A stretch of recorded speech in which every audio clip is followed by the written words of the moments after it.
اسلام ہم اور آپ یہاں پر اکٹھا اس لیے ہوئے کہ ہمارے درمیان سے ایک اسلامی بھائی اس دنیا سے چلے گئے، ان کے صالح ثواب کے لیے، ان کی مغفرت کے لیے ہم یہاں پر اکٹھا ہوئے ہیں۔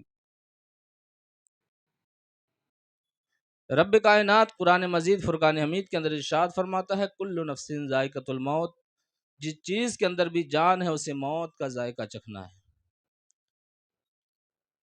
عزیزان ملت اسلامیہ، موت ایک ایسا اٹل فیصلہ ہے، موت ایک ایسا قانون ہے جس کے متعلق ہر انسان کا ایک ہی عقیدہ ہے کہ آنی ہے اور ضرور آنی ہے، چاہے وہ ہندوستان کا رہنے والا ہو، چاہے دنیا کی کسی خطے کا رہنے والا ہو۔ اور مسائل کے اندر تو اختلاف ہو سکتے ہیں، لیکن موت کے متعلق سب کا ایک ہی رائے ہے، ایک ہی اتفاق ہے کہ موت آنی ہے اور ضرور آنی ہے۔ موت ایک ایسا دروازہ ہے کہ ہر انسان کو اس دروازے سے داخل ہونا ہے۔ موت ایک ایسا پل ہے کہ ہر انسان کو اس پل سے سوار ہونا ہے۔ عزیزان ملت اسلامیہ، کبھی اس پر ہم نے غور کیا کہ موت آنی ہے اور فقط آنی ہے، لیکن ہم نے اس کے لیے کبھی تیاری نہیں کی۔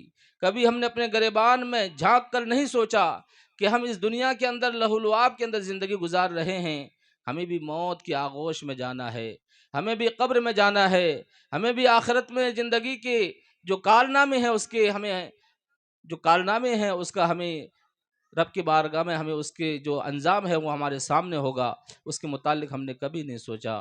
عزیزان ملت اسلامیہ، موت کے متعلق حدیث پاک میں فرمایا گیا کہ جب انسان کی جسم سے روح نکالی جاتی ہے تو کس قدر تکلیف ہوتی ہے۔ حدیث پاک میں فرمایا گیا جب انسان کی جسم سے روح نکالی جاتی ہے تو اس قدر تکلیف ہوتی ہے، اس قدر تکلیف ہوتی ہے جیسا کہ 1000 تلوار کی وار اس کے جسم پر ایک ہی ساتھ کر دی جائے، یا ایک روایتوں کے اندر آیا ہے جیسا کہ اس کے جسم سے زندہ انسان کے کھال کو کھینچ لیا جائے۔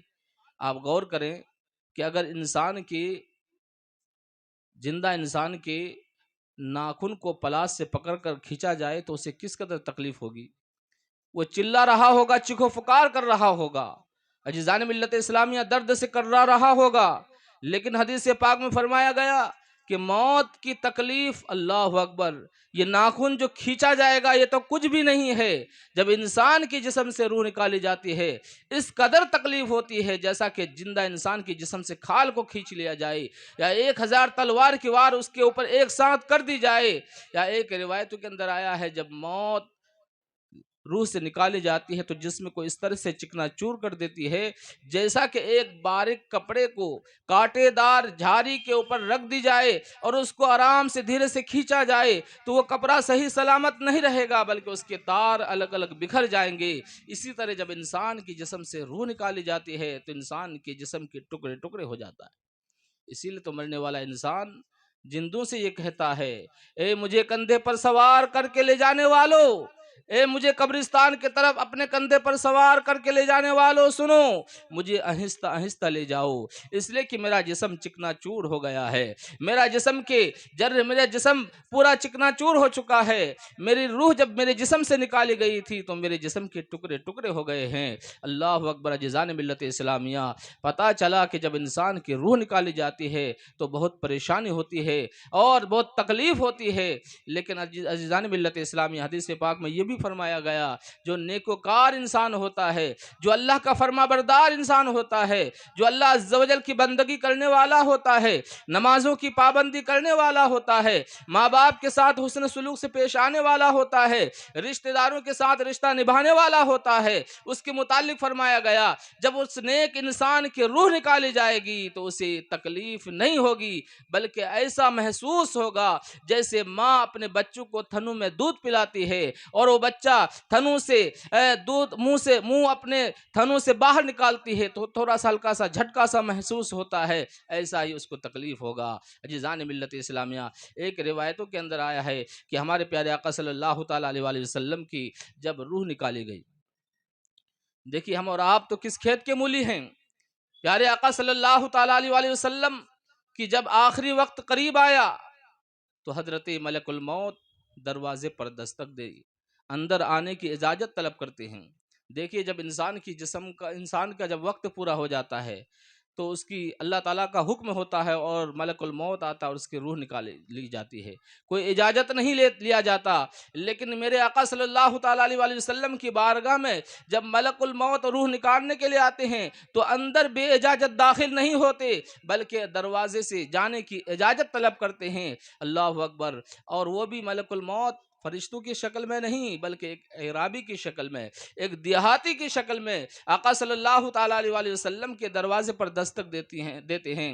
حضرت فاطمہ الزہرا عرض کرتی ہیں ابا حضور کی طبیعت ناساز ہے اور اندر آنے کی اجازت نہیں ہے۔ اللہ اکبر! وہ ملک الموت خوشی خوشی وہاں سے واپس لوٹ جاتا ہے۔ روایتوں کے اندر آیا کہ 3 دن لگاتار آیا، اجازت طلب کی۔ آخری دن میرے آقا صلی اللہ تعالیٰ علیہ وسلم نے ارشاد فرمایا، اے بیٹی، جو باہر دروازے پر کھڑا ہے اور اندر آنے کی اجازت طلب کرتا ہے اسے اندر آنے کی اجازت دے دو۔ تم جانتے ہو وہ کون ہے؟ کہا نہیں۔ کہا وہ کوئی اور نہیں ہے بلکہ وہ ملک الموت ہے۔ یہ وہ شخص ہے جو بچوں کو یتیم بنا دیتا ہے، عورتوں کو بیوہ بنا دیتا ہے۔ یہ وہ شخص ہے، ملک الموت ہے، اسے اندر آنے کی اجازت دے دو۔ ملک الموت کو اندر آنے کی اجازت دے دی گئی۔ میرے آقا صلی اللہ تعالیٰ علیہ وآلہ وسلم کے پاس آئے اور آ کر عرض کرنے لگے، یا رسول اللہ صلی اللہ تعالیٰ علیہ وسلم، میں آپ کے پاس آیا ہوں آپ کی روح نکالنے کے لیے، اگر آپ کی اجازت ہو تو آپ کی جسم سے روح نکالی جائے۔ اللہ اکبر! اجازت طلب کرتے ہیں۔ میرے آقا نے ارشاد فرمایا، اے ملک الموت، رب کو کیا منظور ہے؟ رب کیا چاہتا ہے؟ اللہ اکبر! ملک الموت نے کہا، رب تو یہ چاہتا ہے کہ اب اپنے رب کے پاس جا کر کے آرام کیجئے۔ اللہ اکبر! کہا، جو میرے رب کی مرضی ہے وہی میری مرضی ہے، اس لیے اے ملک الموت میرے روح کو نکال لو۔ اللہ اکبر! عزیزان ملت اسلامی، حدیث پاک میں فرمایا گیا، جیسے ہی میرے آقا صلی اللہ تعالیٰ علیہ وآلہ وسلم کے سینے پر ملک الموت اپنا پنجہ رکھا، اپنا ہاتھ رکھا، تو میرے آقا کو ایسا محسوس ہوا جیسا کہ ایک بہت بڑا پہاڑ میرے آقا صلی اللہ علیہ وسلم کے سینے پر رکھ دی گئی ہو۔ پتھر نہیں، ایک انسان کے اوپر 1-2 کنٹل کا پتھر رکھ دیا جائے تو اس کا روح نکل جائے، اس کی زبانیں باہر آ جائے، لیکن ملک الموت کے بارگاہ، ملک الموت کے سامنے میرے آقا ارشاد فرماتے ہیں، ملک الموت، کیا روح نکالنے کے وقت اس قدر تکلیف ہوتی ہے جیسا میں محسوس کر رہا ہوں؟ میں ایسا محسوس کر رہا ہوں جیسا کہ بہت بڑا پہاڑ میرے سینے پر رکھ دیا گیا ہو۔ میرے آقا کے سامنے ملک الموت نے عرض کیا، یا رسول اللہ، یہ تو کچھ بھی نہیں ہے، یہ تو کچھ بھی نہیں ہے۔ اللہ اکبر! آقا صلی اللہ علیہ وسلم فرماتے ہیں کہ مجھے ایسا محسوس ہو رہا ہے، ایسی تکلیف ہو رہی ہے جیسا کہ بہت بڑا پہاڑ میرے سینے پر رکھ دیا گیا ہو، اور ملک الموت یہ کہہ رہا ہے یہ تو کچھ بھی نہیں ہے۔ اس سے بھی کروڑوں درجہ جب انسان کی روح نکالی جاتی ہے تو اسے تکلیف ہوتی ہے۔ اتنا سننا تھا، میرے آقا کی آنکھوں میں آنسو آ گئے۔ میرے آقا نے ارشاد فرمایا، ملک الموت، اے اجرائیل، جتنی تکلیف دینا ہو آج مجھے دے دو، لیکن میری امت کو روح نکالنے کے وقت اتنی تکلیف مت دینا۔